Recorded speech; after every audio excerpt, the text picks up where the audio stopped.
What's up guys, DubWar here, and today I'm bringing you guys part 2 to the follow-up video of my TH9 Dark Elixir farming base. Now before we begin with this video, a lot of you guys out there are probably wondering to themselves, what did I change since part 1? So I'm going to show you guys here in a second. Today what we're going to do is I'm going to show you guys 2 replays, one of which are actually mine, and the other one is actually going to be a submission from a clan member of mine whose name is Very Cool. So the first raid, as you guys can see, this guy's going to be using a couple hog riders, and I'm going to show you guys a very common mistake I realized a lot of my attackers have been doing. Now I'm going to be completely openly honest with my base. I have been 100%ed twice now, sorry, and they were by a bunch of hogs from 10 on 10 bases, which are actually usually really hard to defend, and even when I actually had my completely anti-hog base in the past, I still managed to get 100%ed by hogs. So I just want to kind of just let you guys know that no matter what base layout you have out there, no matter how good it is, there are still going to be a lot of flaws to it, and there's going to be obviously a lot of people out there who will be able to actually get 100%. If it's not going to be the next attacker, it's going to be the one after that. So just keep that in mind, guys, because no base layout out there is perfect. So basically what I decided to do today is, even though I'm not going to show you guys the attacks on my base that got 100%, I'm going to show you guys some really average attacks as to, you know, just simple army composition setups of people that have been attacking my base, and this should give you guys a pretty good idea as to what my base can hold up against and what I can't. So I would also like to quickly point out that yes, my double giant bomb trap does work. It was actually on the top right corner where about 5 or 6 hogs ran up to it, and they all actually did explode.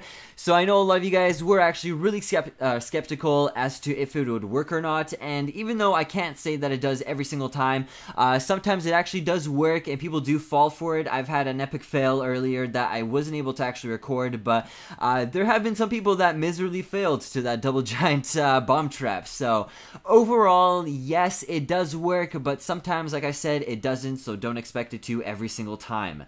So now we're on to the the second replay, the last second replay that I wanted to show you guys. It's actually a clan member of mine. His name is Very Cool, and he's going to show us one of the replays that he got using my base layout.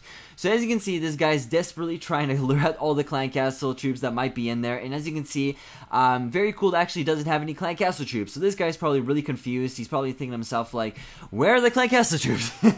So he's just going to start spamming down a bunch of his giants and a bunch of his hog riders, and at this point he can probably tell that nope, there are no clan castle troops, so I'm just going to go ahead and attack this guy's base.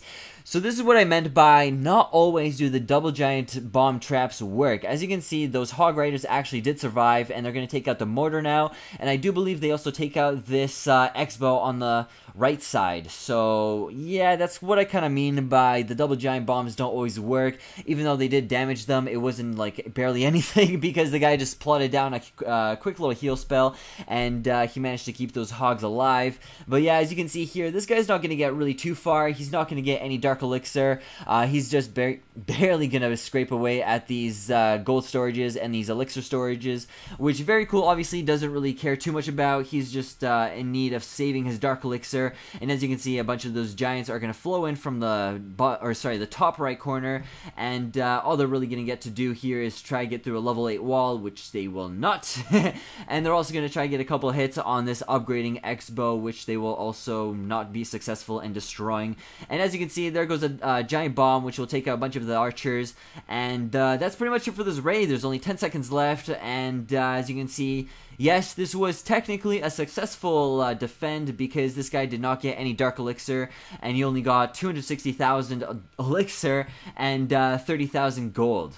So anyways, guys, that's going to be it for this video. I hope you guys enjoyed, and there might be even a part 3. You never know. I might revise this base a little bit so you guys can see what I want to do with this base even further. And that's pretty much it. So I will see you guys later. Peace, guys, and keep clashing.